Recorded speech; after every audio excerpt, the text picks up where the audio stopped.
Je crois que votre nom a une signification qui est vraiment très symbolique. Que signifie-t-il? Kateb signifie écrivain. Est-ce que c'est un hasard?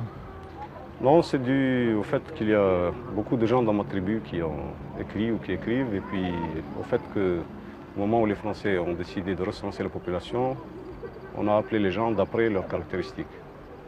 Alors ça s'explique un peu comme ça, je crois. Vous êtes né où? Ici même, à Constantine. Mais je n'ai fait qu'y passer, j'y suis resté peu de temps.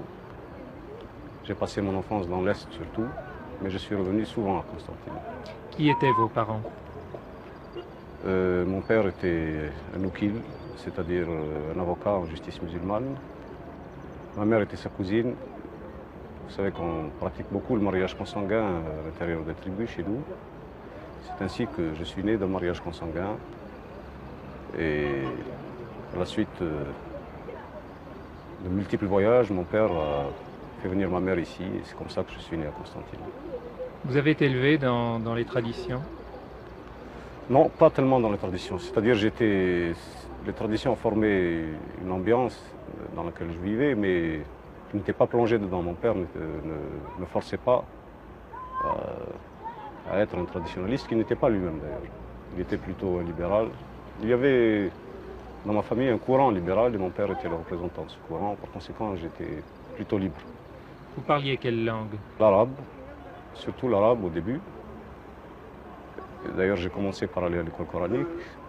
Et puis, par la suite, lorsque j'ai eu 8 ans, j'ai été à l'école française et je me suis passionné pour le français. J'ai commencé à beaucoup aimer la poésie, déjà à écrire, etc. Et de toute façon, je ne pouvais plus reculer. Et mon père ne m'a pas découragé dans cette voie. C'était la seule possible à ce moment-là, mais elle devait engendrer le drame que vous savez, enfin, le fait que justement la révolution qui est venue par la suite a été en grande partie déclenchée par ces gens de culture française qu'on avait cru engloutis dans une Algérie mythique, l'Algérie coloniale. Et en quelque sorte, nous avons été le catalyseur de cette révolution dans la mesure où nous représentions ce qu'elle avait de plus absurde, de plus difficile à vivre aussi. Votre père vous destinait à un métier, à une profession bien précise? Naturellement, mon père, comme tout père, je crois, aurait voulu m'éviter les aventures qu'on attache au nom d'écrivain, le fait que ça ne fait pas vivre son nom, etc. Enfin, tout ce qui s'attache à l'écrivain, toute la légende.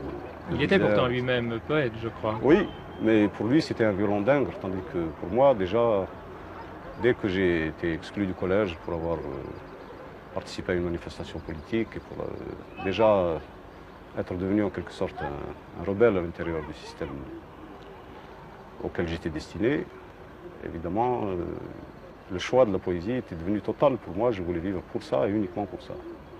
Mais il ne m'en a pas empêché. Il n'a pas été contre, il ne pouvait pas être pour, mais il a eu le grand mérite de ne pas être contre. Votre mère a eu une grande influence sur vous? Oui, évidemment, d'autant plus que ma mère était au fond ma première source d'inspiration, parce que les femmes vivant recluses chez nous, les enfants, d'autant plus que j'étais à ce moment-là fils unique, vivent beaucoup avec leur mère. Ma mère, précisément, était très passionnée de poésie arabe, de théâtre, etc. Et toute la journée, au fond, la maison était une espèce de théâtre. C'est au fond avec ma mère que j'ai balbutié les premiers éléments de ma poétique en arabe. C'est ce qui s'est transformé ensuite dans la langue française. Mais la source d'inspiration, c'était elle. Alors évidemment, par la suite, à la suite de mon arrestation, elle a perdu la raison, elle est restée très longtemps à l'hôpital. Je crois que nous sommes devant cet hôpital, d'ailleurs. Oui, justement, j'ai 1000 fois bataillé pour la faire passer sur ce pont, qui est pour moi de sinistre mémoire, mais malgré tout, j'aime y revenir. C'est pour ça que ce pont vous a toujours fait peur? Ah oui, il est lié pour moi à des luttes terribles, une lutte contre ce que j'avais de plus cher, et puis mener sa propre mère à l'asile dans l'idée que peut-être on n'en sortira pas, c'est... Vous voyez ce que ça signifie pour un enfant, enfin. Ce pont effrayant sur le Rumel, cette ville de Constantine appelée parfois l'écrasante et traversée par ses gorges profondes, voilà sans doute le point de convergence des chemins étranges d'une destinée et d'une œuvre. En effet, qu'il s'agisse du cercle des représailles dans lequel s'inscrit le cadavre encerclé, de Nedjma, qui en arabe signifie l'étoile, ou du dernier livre, le polygone étoilé, on retrouve le même tracé qui, depuis Constantine, part en pointe jusqu'à Sétif, Bonn, Aïn Beida, Alger. La vie et l'œuvre de Kateb Yassine sont à jamais gravées dans ce périmètre où il a connu les joies et les souffrances les plus violentes qui soient.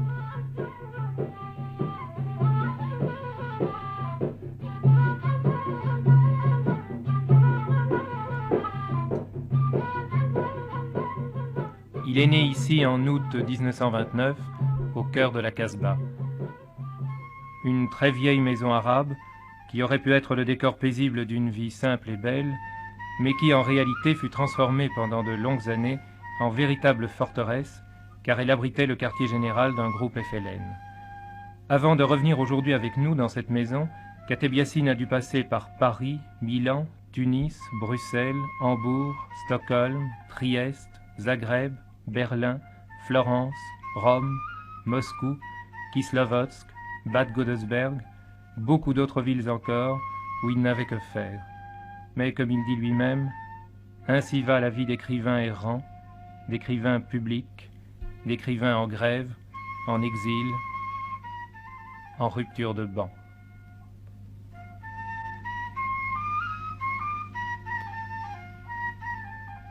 Qu'est-ce qui s'est passé exactement le 8 mai 1945 à Sétif? Il y avait, ça coïncidait tout juste avec la victoire sur le nazisme, sur les Allemands, et il y avait une manifestation officielle au monument aux morts, et de l'autre côté, le mouvement nationaliste avait organisé une manifestation à part pour demander l'indépendance de l'Algérie, le respect de la charte de San Francisco, enfin un certain nombre de choses qui étaient les revendications nationalistes de l'époque. Alors j'ai participé à la seconde manifestation, naturellement, avec les autres étudiants. Et j'ai vu le début de la tuerie, mais ça ne s'est pas passé en un jour. Le premier jour, il y a eu déjà des centaines de morts, mais ça a duré des mois. Il y a eu une répression, beaucoup de gens fusillés.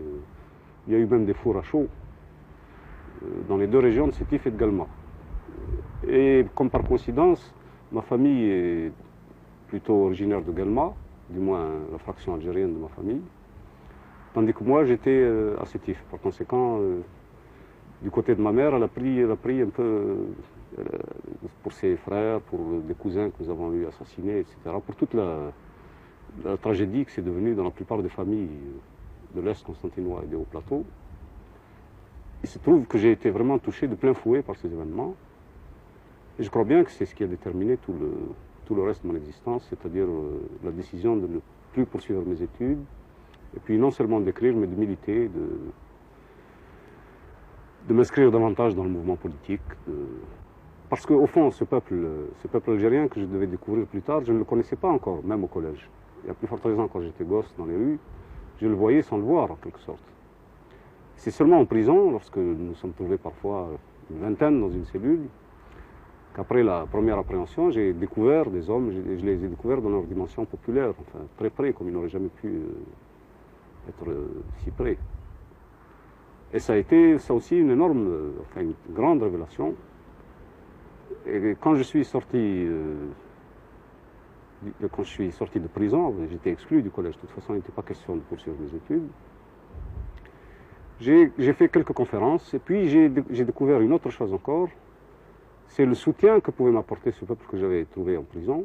Entre-temps, j'ai découvert justement dans des magasins de coiffure, dans des gargotes, dans des cafés morts, j'ai découvert un tout autre public qui parfois était à peine alphabétisé, mais qui était beaucoup plus sensible et qui me soutenait par principe, comme il aurait soutenu un boxeur ou un jeune Algérien qui faisait du football. À ce moment-là, le sentiment national rapprochait instinctivement toutes les couches de la société. Alors pour moi, c'était très important de ne plus me sentir seul, comme écrivain, comme poète, de comprendre que je pouvais attendre un soutien de ce peuple que je ne connaissais pas jusque-là. Vous êtes revenu ensuite à Constantine. Oui, j'y suis revenu. D'abord à Constantine, une des choses qui m'ont ramené le plus longtemps, je crois, c'est que j'y ai trouvé pour la première fois un mécène, un homme extraordinaire que j'appelle Si Mokhtar dans Nejma, dans le roman, qui en réalité s'appelait Cheikh Mohamed Blemnissi. C'était un vieil homme déjà, il avait plus de 70 ans. Et il était vraiment étonnant, infatigable. Par exemple, la médersa de Constantine, c'est-à-dire l'université musulmane de ce temps, les étudiants étaient très misérables. Eh bien, chaque matin, Cheikh Mohamed allait leur amener un beignet. Chaque étudiant avait son beignet que lui portait ce vieil homme. Et il aidait un peu tout le monde, il était très connu, très spirituel. Et c'est lui qui, le premier, m'a payé une pension à Constantine, dans un hôtel, à l'hôtel Sirta justement. C'est lui qui m'a introduit un peu partout, qui m'a fait vendre mes livres dans les milieux les plus invraisemblables, qui m'a fait organiser une conférence, la première à Constantine. J'y suis resté 7 ou 8 mois. Et à ce moment-là, je commençais déjà à former le projet d'aller à Paris. J'ai fait un premier voyage qui a mal tourné. Je n'ai pas réussi à faire grand-chose. Je crois que j'ai publié 1 ou 2 poèmes comme ça dans la presse. À ce moment-là, je suis revenu de nouveau à Constantine, mais ayant formé le projet de faire du journalisme pour vivre en Algérie, pour trouver le moyen d'y subsister et en même temps de travailler. Parce que je sentais la nécessité d'élaborer la matière qui était en formation à ce moment-là dans ma tête. Et là, je suis venu pour la première fois à Alger. J'ai travaillé dans un quotidien, l'unique quotidien d'opposition de gauche qu'il y avait à l'époque, Alger républicain. Ça a tenu tant que ça a tenu jusqu'à la mort de mon père. Enfin, à ce moment-là, j'ai eu des charges familiales. Et le journalisme militant ne pouvant plus être une solution pour moi, je suis reparti pour la France. D'ailleurs, avant de partir d'ici, avant de partir d'Alger, j'avais été docker déjà pendant quelques mois. Mais ensuite, il y a eu le chômage, c'est-à-dire juste après l'hiver, je suis parti. Et en France, alors, j'ai fait un petit peu les besognes que peut faire quelqu'un qui veut gagner sa vie et envoyer de l'argent à sa famille en même temps. Jusqu'au moment où j'ai réussi alors, à publier des choses plus sérieuses dans les revues et à trouver la possibilité de vivre cette fois en écrivain et en journaliste. Est-ce que le fait que vous étiez algérien a freiné en quelque sorte votre accès à la littérature, au milieu littéraire français? Oui, beaucoup. Surtout pendant les premières années. Il y a eu une série de malentendus. D'abord, à ce moment-là, l'école algérienne était représentée par quelqu'un comme Camus, par exemple, comme Robles. Les Algériens étaient à peine tolérés parfois dans certaines revues, un peu pour la forme, pour l'exotisme, mais on ne prenait pas au sérieux la littérature algérienne. C'est seulement d'ailleurs au fond, c'est la guerre qui nous a poussés en avant. Les premiers livres de Dib, par exemple, ont coïncidé avec le déclenchement de la guerre. Le Cadavre encerclé, pour moi aussi, je l'ai terminé je crois, c'était en janvier 1954. C'est-à-dire, on parlait déjà beaucoup de l'Algérie et ça a évidemment aidé. Ça a fait que les revues françaises se sont ouvertes beaucoup plus facilement. Les gens étaient beaucoup plus intéressés. Et pour moi, c'est surtout en 1956, avec Nejma, que j'ai réellement mesuré un intérêt réel du côté du public français. C'est à Alger sans doute que nous avons retrouvé Kateb Yassine, mais cet éternel exilé n'était pas dans son pays au lendemain de la guerre et il n'arrive pas encore aujourd'hui à se réadapter complètement. Il nous a donc paru intéressant d'interroger 4 jeunes sur lesquels l'Union des écrivains algériens avait attiré notre attention et qui, sans avoir été marqués aussi tragiquement par la guerre, doivent cependant faire front aux séquelles de la colonisation et aux problèmes multiples qui sont ceux des États nouvellement indépendants.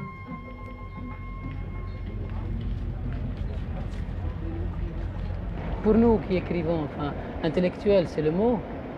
on est à cheval. Il y a une réalité et il y a une réalité où nous vivons et il y a une pensée que nous pensons. Et nous sommes marqués par tout ce qui a été fait comme culture universelle. Puis c'est très beau, c'est souvent très très élevé. Et puis d'un autre côté, il y a la réalité de tous les jours, la réalité qui est très dure ici, économiquement, les problèmes sociaux, les problèmes économiques et les problèmes même mentaux, question de structure mentale même. Et souvent la communication est difficile, sinon impossible, parfois impossible. Pour moi, le problème est essentiellement social et bien sûr, si c'est social, c'est absolument politique.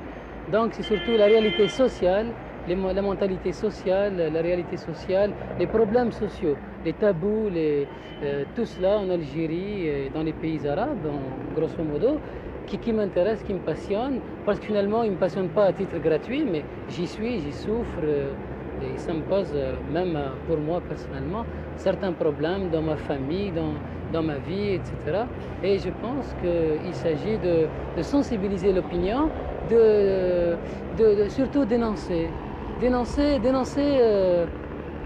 certaines choses, certaines hypocrisies, certaines fuites dans les réalités. Et voilà mon projet finalement. Surtout les structures de la famille en Algérie, les problèmes de la femme, et tout cela finalement relève aussi des problèmes de la misère, des problèmes de l'enseignement, des problèmes d'une civilisation, d'un peuple, etc. Je crois que la grande responsabilité de l'écrivain ici, c'est de dire ce qui a trait justement à la conscience du peuple. L'écrivain est une sorte de porte-parole. Il a toujours été ainsi. Il a toujours été dans le peuple. En Algérie, il est une tradition, particulièrement dans la littérature orale, où il y a une véritable tradition de défense du clan. Je crois que pour tout coloniser, le thème qui lui tient le plus à cœur, c'est celui de retrouver son humanité et l'originalité qui est propre à son peuple, quoi. Est-ce que c'est un travail très difficile? Est-ce qu'il faut surmonter énormément de choses qui vous ont marqué? Il faut surmonter nos faiblesses, il faut surmonter déceler nos aliénations. Il faut faire vraiment preuve de vigilance. On sort déformé, vraiment déformé et malade du pressoir colonialiste. Je crois que ce qui caractérise votre génération, c'est un ton généralement très sombre, très pessimiste. Là, je m'étonne tout de même parce que vous êtes dans un pays jeune qui se construit. Comment expliquez-vous ça? Je ne pense pas que ce soit étonnant parce que quand on commence à gagner sa vie à l'âge de 10 ans, 12 ans ou 14 ans, pour à la fois payer ses études et avoir de quoi manger, quelquefois même subvenir aux besoins d'une famille, arriver à 24 ans et se retrouver pratiquement comme à l'âge de 10 ans, on ne sait pas où on va au juste, je pense qu'il y a de quoi être pessimiste. Puis après tout, le pessimisme est une forme d'optimisme, beaucoup plus payant que l'optimisme béat. De dire tout va bien, il vaut mieux dire tout va mal, pourquoi tout va mal, et puis essayer de trouver des solutions. Sur le plan littéraire, presque tous, vous êtes avant tout des poètes. Est-ce que vous pensez que vous allez passer à une autre étape? Est-ce que vous allez passer au roman, par exemple? Personnellement, j'y suis déjà passé puisque je dois avoir un roman qui sort ces jours-ci en France. Je vais recevoir les exemplaires dans quelques jours. Nous sommes tous poètes, c'est vrai, parce que l'Algérien est généralement poète. Mais il y a aussi ceci, c'est qu'il n'y a pas beaucoup de gens qui lisent en Algérie. Ils sont pressés parce que l'Algérie est un pays qui bouillonne. Et le lecteur préfère un poème qu'il lit sur le champ, quitte à reprendre le livre par la suite. puis ensuite partir au travail ou pour autre chose. Tandis qu'un roman, malgré tout, on est tenu par l'intrigue. Et on n'a pas toujours le temps de lire un roman, surtout s'il est difficile. C'est donc peut-être plus efficace d'écrire un poème. Pour l'instant, c'est plus efficace, je pense, pour l'Algérie en tout cas. Junaidi Khalifa, vous êtes écrivain algérien, mais vous êtes écrivain algérien de langue arabe.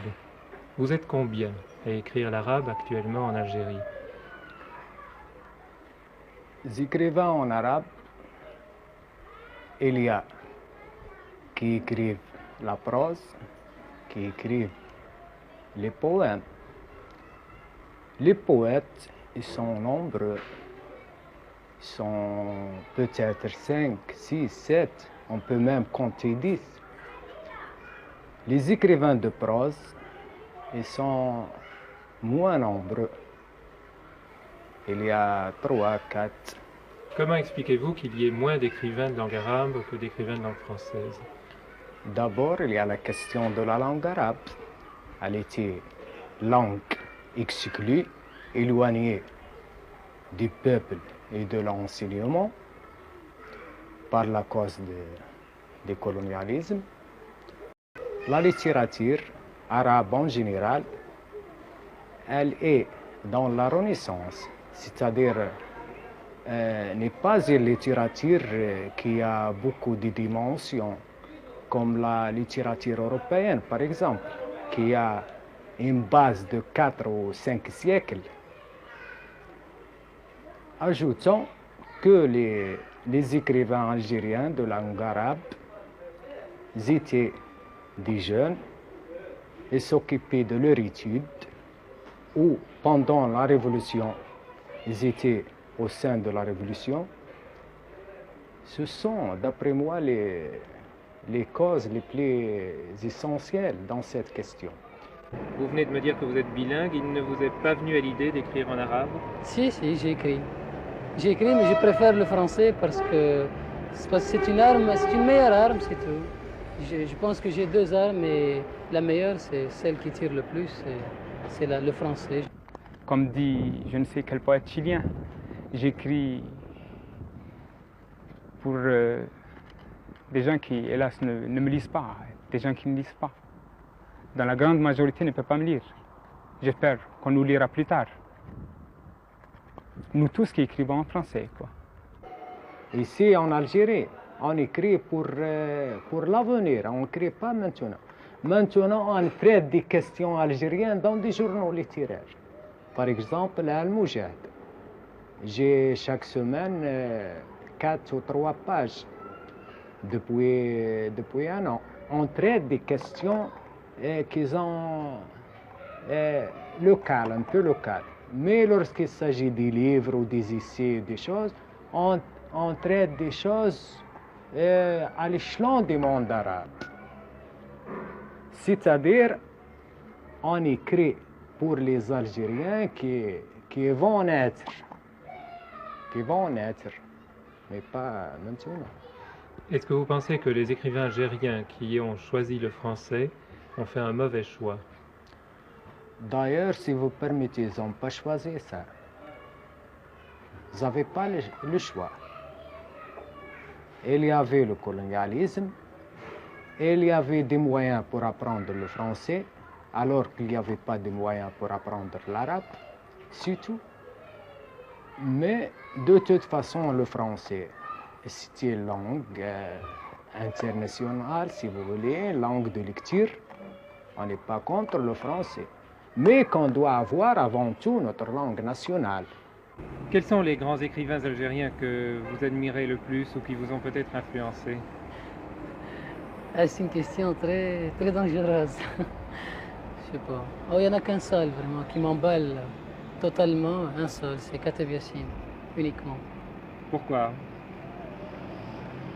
Je sais pas, parce que je trouve qu'il a posé les problèmes de la réalité algérienne d'un certain moment, d'une certaine époque, d'une façon littéraire absolument géniale. La création était vraiment géniale et il y avait toujours la réalité algérienne d'une certaine époque qu'il avait vécue et C'est un grand poète dans son bouquin, dans son livre Nejma. C'est pour moi l'idéal, c'est-à-dire essayer de mettre toute la poésie dont on est capable dans un roman qui traiterait de réalités très pratiques et très réelles et très quotidiennes. Voilà. Kateb Yassine est un grand écrivain, ça, je ne sais pas pourquoi il n'y a pas de différence, il y a pas de... on ne peut pas faire de rapport avec d'autres, il est unique. Kateb Yassine, comment êtes-vous arrivé à la conception de cette pièce extraordinaire qui s'appelle Le cadavre encerclé? Je l'ai commencé vers 1947 en France, à Paris. Enfin, j'en avais déjà eu l'idée, surtout en prison, mais je n'ai pu commencer à l'écrire que 2 ans après. Je l'avais donné à la revue Esprit, et puis j'étais revenu en Algérie, j'avais complètement oublié la pièce. C'est seulement plusieurs années après, en 1951, que je l'ai retrouvée à la revue Esprit. Et alors, à ce moment-là, elle a commencé, j'ai tout d'un coup eu une illumination, l'idée que je pouvais faire quelque chose tout de suite, et je me suis mis au travail. Et puis j'ai encore arrêté pour des raisons, enfin, surtout matérielles, changement de chambre, enfin, tout ce qui était lié à la vie errante de l'écrivain. Jusqu'au moment où un jour j'ai eu les conditions voulues à Paris, chez un ami, dans une maison où j'avais à peu près tout, la paix, les livres et tout ce qu'il fallait. Alors je l'ai terminé en même temps que j'ai terminé Nejma d'ailleurs, presque en même temps. Quelle est la différence entre Nejma et Le cadavre encerclé? Parce que je crois que ce sont 2 œuvres, l'une un roman, l'autre une pièce de théâtre, qui sont presque parentes en quelque sorte. Pour moi, enfin, pour autant que je puisse en juger, je crois que c'est la même œuvre, sous des formes différentes, et qui a sa source dans la poésie, au fond, dans un poème qui s'est changé par la suite de 1000 façons, qui a abouti alors au théâtre et au roman. Mais au fond, c'est la même œuvre. On y retrouve d'ailleurs les mêmes personnages. Est-ce que tout s'organise autour de cette femme qui me semble un mythe et qui s'appelle Nejma? Oui, si vous voulez, c'est un symbole en même temps qu'une femme vivante. C'est quelque chose qui existe à un point extrême, mais qui en même temps a des difficultés à exister sur un plan très, très restreint, comme celui de la vie courante. Une Algérie qui naît du chaos, en quelque sorte, qui est déjà là, mais qui n'est pas encore là. Il faut toujours chercher. Alors là, évidemment, la femme a fini par incarner le pays, à mon insu d'ailleurs. C'est-à-dire, je crois que le personnage, même en dehors de ce qu'on veut y mettre, commence à vivre lui-même. Au fond, la première image qui s'est présentée à moi quand j'ai commencé à écrire la pièce, ça a été des ruines. Et d'ailleurs, je me représente mal l'Algérie sans ces ruines. C'est une épaisseur du pays. On sent là que la vie du pays est séculaire, qu'elle a des prolongements beaucoup plus vastes qu'on s'y attendrait. Les ruines, enfin, pour moi, signifient non seulement la guerre toujours présente, mais la vie qui reprend, et en même temps une permanence des choses qui semblent perdues à jamais, mais qui sont toujours là. Quelque chose de très propice, par exemple, à la création d'une pièce de théâtre, et qui donne autre chose que des représentations entre 4 murs, où il y a seulement une petite partie de la société qui est admise, et où forcément le théâtre se déforme, il devient une chose détachée de tout, alors qu'ici, par exemple, dans un site comme celui-là, jouer, je crois, dans un théâtre comme celui de Tipaza, jouer dans ce site-là, à mon avis, c'est vraiment jouer la pièce comme il faut la jouer. Eh bien, nous allons nous en rendre compte puisque les 2 interprètes principaux, Naïma et Jafar, sont précisément en train de répéter leurs textes, de répéter les rôles qu'ils joueront dans Le cadavre encerclé. Ici est la rue des Vandales. Ah, l'espace manque pour montrer dans toutes ses perspectives la rue des mendiants et des éclopés. Entendre les appels des vierges somnambules, suivre des cercueils d'enfants et recevoir dans la musique des maisons closes le bref murmure des agitateurs. Ici je suis né, Ici, je rampe encore pour apprendre à me tenir debout, avec la même blessure ombilicale qu'il n'est plus temps de recoudre. Et je retourne à la sanglante source, à notre mère incorruptible, la matière jamais en défaut. Ici est la rue des Vandales, des militants, de la marmaille circoncise et des nouvelles mariées. Ici est notre rue. Je ne suis plus un corps, mais je suis une rue. C'est un canon qu'il faut désormais pour m'abattre. Si le canon m'abat, je serai encore là, lueur d'astres glorifiant les ruines. Ici est la rue de Nejma, mon étoile, la seule artère où je veux rendre l'âme.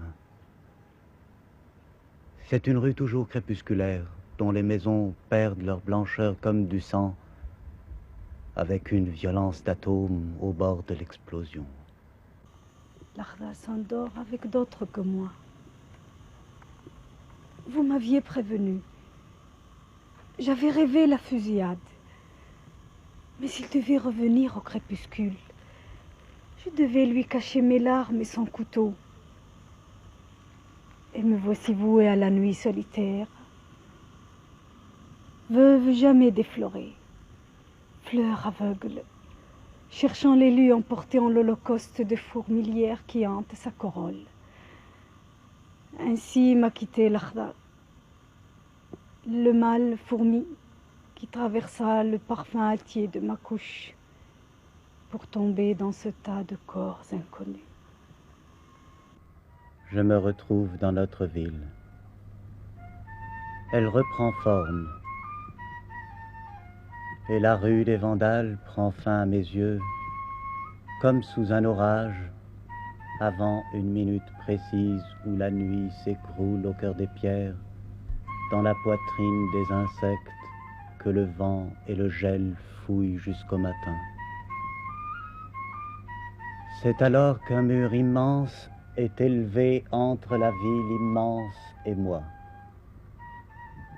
Je sors enfin de cette mort tenace et de la ville morte où me voici enseveli.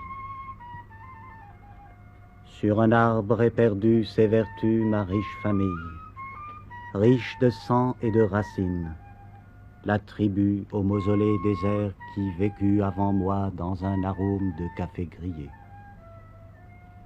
Nos voisins jamais n'en donnèrent à Zohra, la mère fuie que je n'ose revoir sans la délivrer du bellâtre qui l'épousa, en l'absence de mon véritable père trépassé dans une automobile avec une prostituée, ce père dont la mort atroce fut l'un des gouffres engloutissant les restes de la tribu, ce mort qui ne m'évoque rien, rien que la férocité du sort et dont le bref passage me laisse loin en arrière, poisson mort insensiblement procréé au-delà des entrailles maternelles. Ainsi, ma mort traverse une autre mort prématurément paternelle, et je n'ai plus qu'un parâtre pour détourner Zohra, ma mère, de ma sépulture, et je n'ai plus que les amis à qui reviendra Nejma, l'amante en exil. Et me voici doublement abattu. Est-ce que lorsque vous étiez en France, vous aviez l'impression d'être exilé? L'Algérien, au fond, est toujours en exil. Il est, surtout s'il est de culture française ou s'il est projeté dans la société française, dans la société industrielle française, s'il vient d'Algérie, il ne peut pas évidemment manquer de ressentir doublement cet exil. Mais il le sent déjà chez lui. L'Algérien de la période coloniale se sent forcément rejeté et exilé, au sens positif du terme. Dans sa langue, souvent, s'il parle un dialecte, par exemple, s'il est kabyle, il se sent exilé vis-à-vis de l'arabe, et vice-versa. Si quelqu'un de langue arabe se trouve en grande Kabylie et qui ne parle pas la langue, de nouveau, il ressent cet exil. Là, il s'agit d'un aspect linguistique sur le plan le plus important, sur le plan social, sur le plan politique, cet exil, il le sent sous la forme oppressive. L'Algérie coloniale, en quelque sorte, rejetait l'Algérien, même si c'était un intellectuel, le vomissait en quelque sorte, et surtout si c'était un intellectuel. Si bien que l'écrivain se retrouvait avec le prolétaire, il y avait une solidarité de fait qui m'a aidé en tout cas personnellement, en France beaucoup, puisque c'est en France qu'on trouve la plus grande concentration de travailleurs algériens, et puis plus tard en Europe. En Italie, je n'ai pas rencontré beaucoup d'Algériens, j'en ai souffert d'ailleurs, mais plus tard en Belgique, en Allemagne, j'ai de nouveau rencontré de nombreux Algériens, ce qui a contribué en quelque sorte à me fixer dans ce pays. Est-ce que lorsque la guerre alors a fait rage, vous avez jamais éprouvé un sentiment de haine vis-à-vis du peuple français? Non, de haine, non, mais les rapports étaient devenus vraiment tendus. C'était des rapports passionnels. Enfin, de mon côté, ça n'a pas été aussi tragique que pour un Jean Amrouche, par exemple, qui était devenu totalement français. Je ne faisais que parler le français, j'étais passé par l'école du nationalisme algérien, je me considérais comme un Algérien, comme un patriote algérien, et en plus, j'adhérais aux idées de l'internationalisme, ce qui faisait que je comprenais, enfin, ou que j'étais peut-être mieux armé pour comprendre ces choses-là. En tout cas, pour le nationaliste, pour celui qui reste nationaliste, venant d'un pays colonial, son contact avec la classe ouvrière française et le peuple français a été très décevant vers la fin. Au moment où la révolution a éclaté, on a bien senti le divorce entre les deux mouvements, le mouvement ouvrier français, européen, et le mouvement de libération des peuples coloniaux. Il y a eu vraiment des moments de vide tragiques, il y a eu des moments d'hostilité ouverte aussi, et puis de méfiance très lourde. Fort heureusement, à la base, il y a toujours eu des militants, des groupes, puis le peuple, des gens qui se sont chargés d'assumer la mission historique enfin, qui leur incombait et qui peu à peu ont pris conscience. Enfin, vers la fin, on peut dire qu'en France, l'idée de l'indépendance algérienne avait fait vraiment beaucoup de chemin. Mais ça n'a pas été sans mal. Et pour l'écrivain algérien, évidemment, cela devenait une situation intenable. Enfin. Et il y avait un commencement de haine qui germait, bien sûr, parce que rien de tel que pour engendrer la haine que l'amour déçu, vous pensez bien. Or, pour écrire vraiment en français, et pour s'adresser au peuple français, il fallait avoir une grande confiance en lui. Il fallait forcément s'en faire une idée, peut-être l'idéaliser. Le fait d'être obligé de le quitter et de divorcer profondément avec lui a contribué pour beaucoup, enfin en ce qui me concerne surtout, a contribué pour beaucoup à me changer, à faire de moi un écrivain vraiment conscient de ce qui ne trouverait jamais plus d'attache en pays français, par exemple, et en pays étranger, tout court, mais en France tout particulièrement. Maintenant, par exemple, je n'envisage plus de vivre en France. C'est une chose qui ne me vient plus à l'esprit. Si j'étais obligé d'aller ailleurs, et si j'en avais les moyens, je crois que j'irais dans un pays, justement, dont j'ignorerais la langue. Ce serait, pour moi, une révélation. Ça en a été une, d'ailleurs, à chaque fois que dès le moment où j'ai été obligé de quitter la France. La blessure reste ouverte. Oui, la blessure reste ouverte, d'autant plus que les jeux sont inégaux, là. Vous pensez, si vous pensez à une chose, les écrivains algériens, ceux qui sont lus à l'heure actuelle, sont édités en France, par des éditeurs français. Ce sont en général des éditeurs courageux. Le mien l'a été, par exemple. Mais cela n'empêche que c'est un éditeur français et que je suis un écrivain algérien. Dans la vision qu'il se fait de moi, il attend une œuvre qui n'est peut-être pas celle que je dois écrire moi, ou celle que j'écrirais en tout cas si j'étais fixé en Algérie avec un éditeur algérien et des lecteurs algériens. Il y a une équivoque là qu'il faut trancher. Je ne dis pas que cela ne nous a pas servi, au contraire, puisque c'est grâce à ces éditeurs français que nous avons été publiés. Et finalement que nous avons été même amenés à la conscience de notre propre peuple. Mais maintenant, le moment est venu de faire cesser cet équivoque, parce que cela masque un vide ici. En quelque sorte, c'est se rendre complice d'un vide tragique de la culture qui existe ici en Algérie. Et c'est une des raisons pour lesquelles j'ai songé à revenir dès le début de l'indépendance. J'ai fait plusieurs tentatives malheureuses. Enfin, cette fois-ci, je crois crois que je resterai au maximum et que je n'ai pas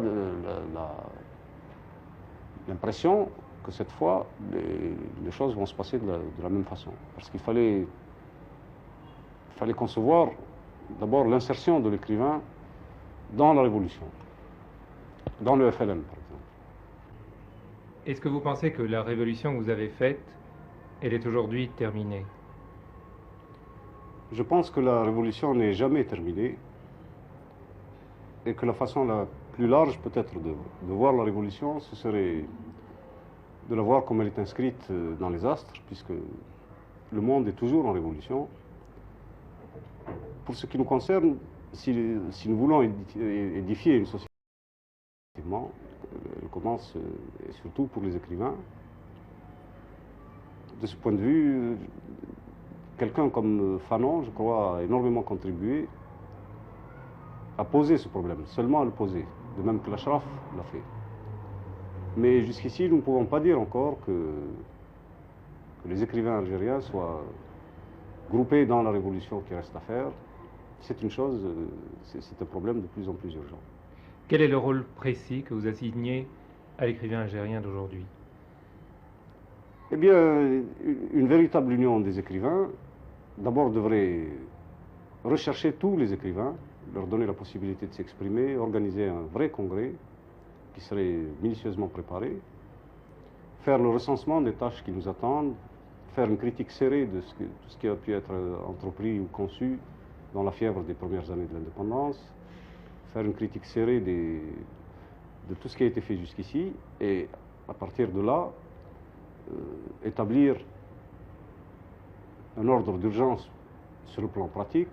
D'abord, faire cesser l'exil des Algériens. Faire que Mohamed Dib ne soit plus obligé de vivre en France, mais puisse venir ici sans se demander s'il va encore chercher une chambre, du travail, etc. Ce qui est scandaleux, puisqu'il a un public ici, et qu'il serait assuré de vivre si l'Union des écrivains s'occupait de lui. L'Union des écrivains devrait également, au lieu de sembler rechercher l'exil de certains écrivains, le faire cesser.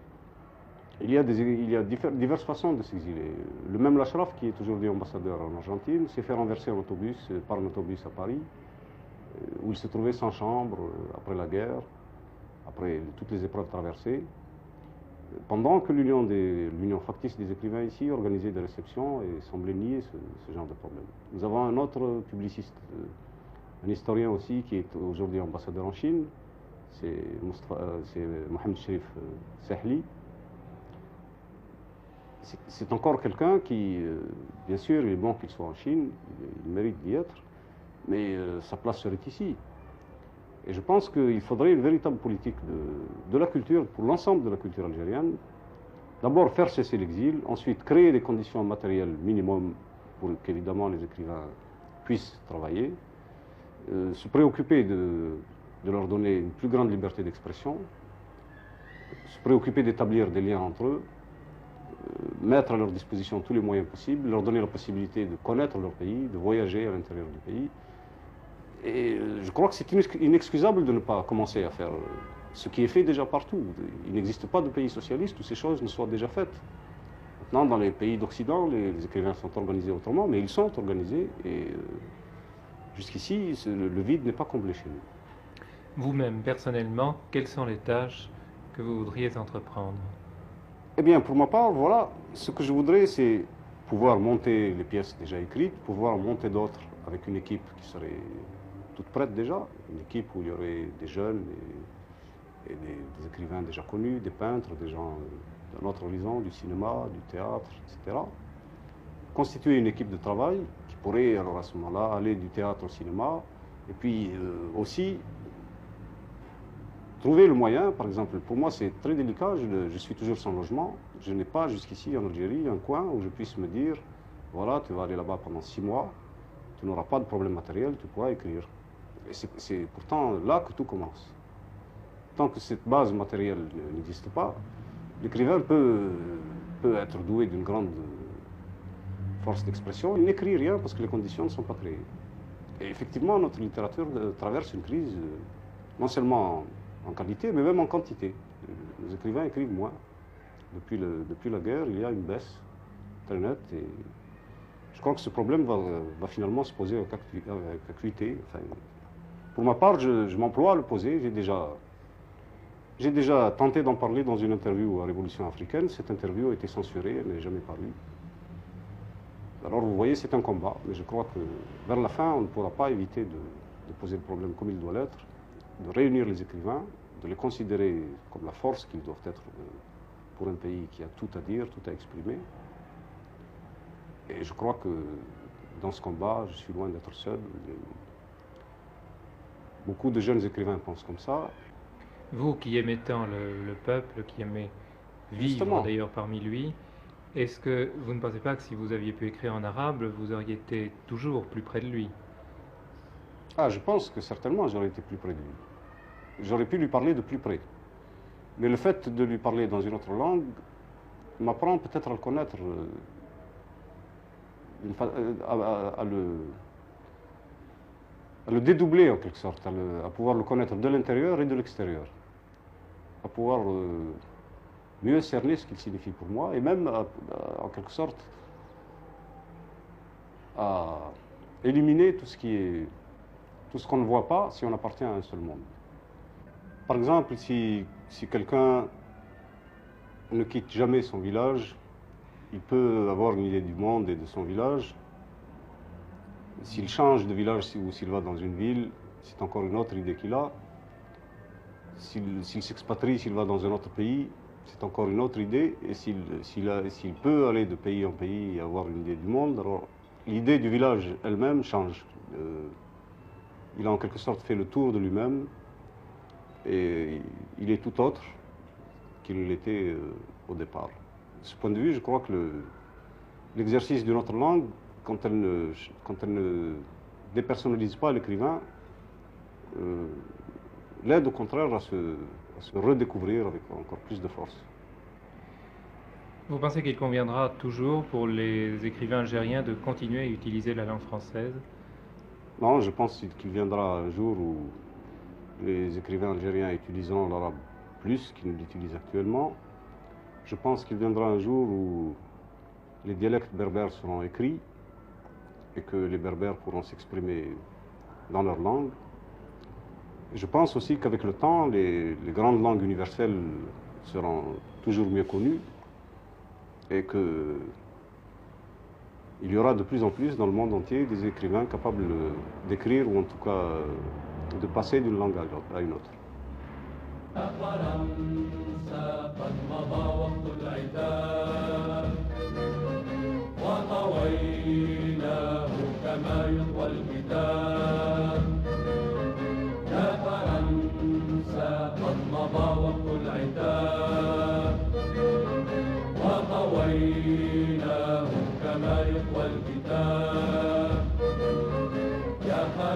إنما يوم الحساب فاستعدي وخذي منا الجواب إن في توراتنا فصل الخطاب وعقدنا العزم أن تحيا الجزائر فاشهدوا فاشهدوا فاشهدوا